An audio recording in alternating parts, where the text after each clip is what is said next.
now they're gearing up for their I Hate America rally.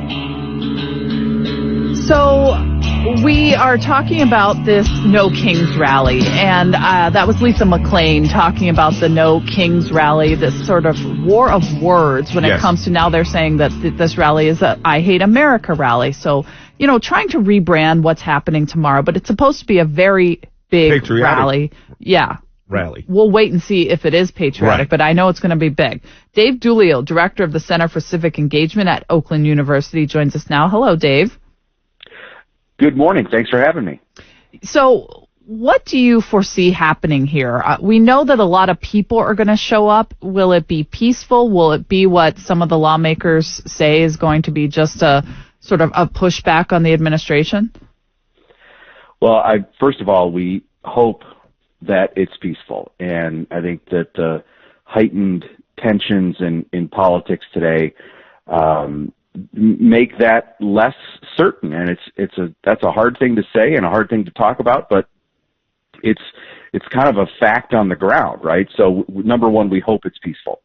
I think that there are so many of these individual protests that are going to be across the country that it's hard to say with a blanket statement what they're going to be like, right? I think that there's probably a dozen or so that are going to happen in our region here in Southeast Michigan, from Ann Arbor to Rochester to Farmington. So, and then hundreds others in other states, right? So I think that each one is likely to have its own flavor. We've seen waves of protest in recent years, Dave, but, organizers say the anger level is way higher now. What changed politically and socially to drive that intensity?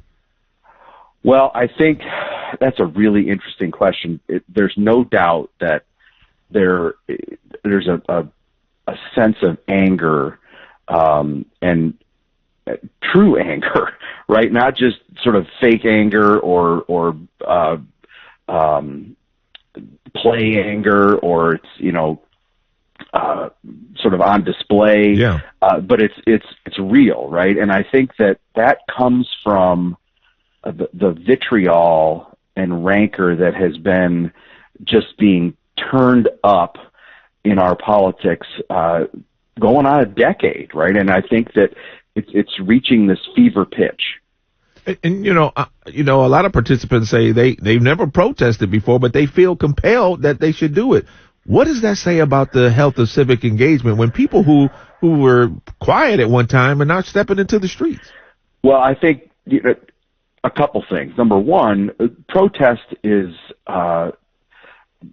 something that has been part of the fabric of our country since the founding, right? I mean, we think about the folks who rose up and stood against the king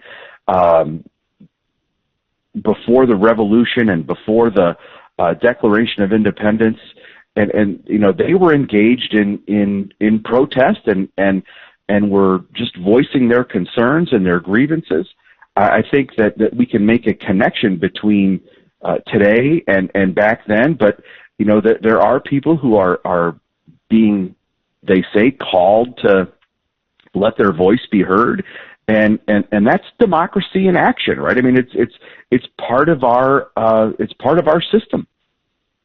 What about the politics of this? The GOP saying this is an I Hate America rally, trying to change the name. Well, I think for sure everybody is trying to